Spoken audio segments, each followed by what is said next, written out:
اهلا بيكم في حلقه جديده من قناه مع بعضينا. بارادوكس بازل او البازل المعضله، البازل السحري، كلها اسماء لنفس الشيء. لعبه سحريه بتخلي اللي يشوفها يفكر ويندهش ويسال نفسه انا اتخدعت فين وامتى وازاي؟ هل فعلا اللعبه حقيقيه ولا انا اتضحك عليا؟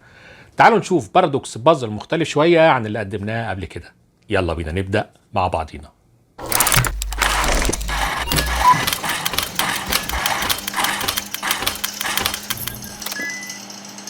ده البازل اللي معانا النهارده، قطع خشبية صغيرة ورفيعة ما فيهاش أي مشكلة. خلينا نقلبه على الترابيزة ونرصصه تاني. خلي البرواز بتاعه جنبنا. نبدأ بقى نرجعه لنفس الشكل. القطعتين دول كانوا تحت،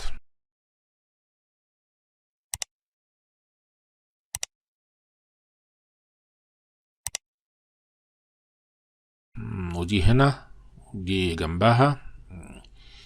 أيوه كده تمام. لحد كده مفيش مشكلة. أمال فين التركة؟ التركة إني أقدر أضيف المربع الصغير ده للبازل. لو حطيته هنا كده وبدلت دول بره ونقلت دول هنا، هقدر ارجع الشكل مربع تاني.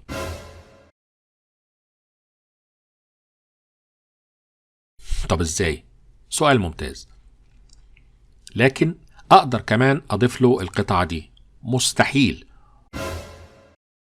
نحط القطعة دي هنا ونجيب الجزء ده هنا ونحرك دول حركة بسيطة، هيرجع تاني لنفس شكله اللي كان عليه. اكيد المساحة بتاعته زادت بعد ما ضفنا له المربعات دي. ده البرواز ناحية واحدة اهو، مفيهوش اي خدعة. لو نقلت الاجزاء بتاعة البازل هنلاقيها بنفس المساحة اللي كانت عليه.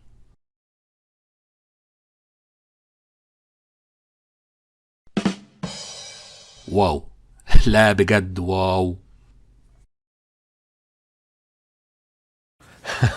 يحير مش كده؟ تعالوا الاول اقول لكم السر فين وبعدين هنعمله، وبطريقه سهله جدا ومن الكرتون كمان لو ما عندكش ابلكاش وخشب.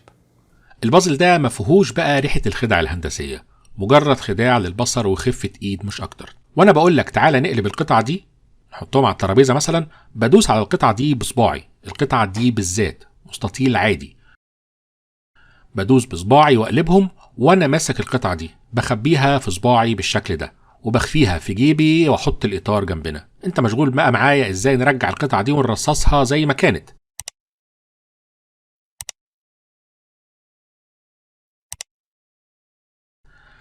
بيطلع برضو الشكل مربع لكنه اصغر من الاطار، عشان كده مش هنرصصه في البرواز دلوقتي. فانت ما خدتش بالك ان القطعه نقصت واحده. القطعه اللي نقصت دي مساويه بالظبط للقطعتين اللي هنضيفهم للبازل، يعني نفس المساحه بتاعته. فنبتدي بقى نعمل الحركات اننا عايزين نضيف القطعة دي، قال يعني مندهشين، ونحطها ونعيد ترتيب كل القطع بالشكل ده. هيرجع مربع تاني، لكن برضه مش هنحطه في البرواز لانه لسه اصغر. نزود بقى الدهشة والصعوبة اكتر ونقول له عايزين نضيف الجزء ده كمان، وبرضه نرتب ترتيب معين ونرجع الشكل مربع تاني. المشاهد في الحالة دي ذهنه بيتسحب لنقطة ان اكيد المساحة زادت. ما هو مش معقول. هنا بقى نروح مرجعين القطع مكانها في البرواز، وأوبا نلاقي نفس المساحة، لانها ببساطة بدلنا المستطيل الكبير باتنين صغيرين نفس المساحة. كده اللعبة خلصت. بعد كده بقى برجع المستطيل مكانه وابدأ من الاول وانا شايل القطع الصغيرة دي في جيبي. نشوف بقى هنعملها ازاي اللعبة دي. هوريكم على الكرتون لان ينفع اننا نعمله بالكرتون مش بالخشب.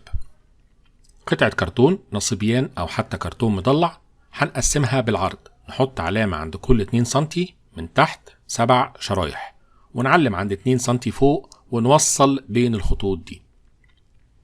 بالطول بقى هنعلم أول علامة عند 2 سنتي، لكن تاني علامة بعد 2 85 سنتي. رقم غريب شوية إنما هو ده السر بتاعها. بعد كده عند 2 سنتي عادي ونقسمها 6 شرايح كلها. وطالما وصلت للجزء ده من الفيديو يبقى اكيد عجبك. ما تنساش بقى تشترك في القناة لو مش مشترك، وتدينا 1 لايك و1 شير، وهستنى تعليقك وتقول لي رأيك في البازل ده ايه. نشيل الاول القطع الزيادة ونيجي بقى للرسمة. من النقطة دي للنقطة دي هنوصل ما بينهم. تركة كمان، المسافة دي هنقسمها التلت والتلتين، يعني عند 6.6 مللي تقريبا. هنقول 6.5 عشان ما نصعبهاش قوي. بعد كده بالكتر هنقطع الشكل ده للأجزاء دي. كده قصينا كل القطع 9 قطع. وقف الفيديو هتعرف التقسيمة النهائية. بالنسبة بقى للبرواز فده أمره سهل، مع أرضية برضو للبرواز عشان تشيل كل القطع. من الكرتون الباقي هنقص قطعتين اللي هما بنشيلهم في جبنة، قطعة مربعة 2 في 2 سنتي وقطعة مستطيلة 2 في 4 سنتي. وخلاص كده خلصنا. تقدر بقى تعمل البازل ده كرتون أو أبلكاش أو حتى خشب براحتك. أنا عملت اللي عليا وقلت لك السر.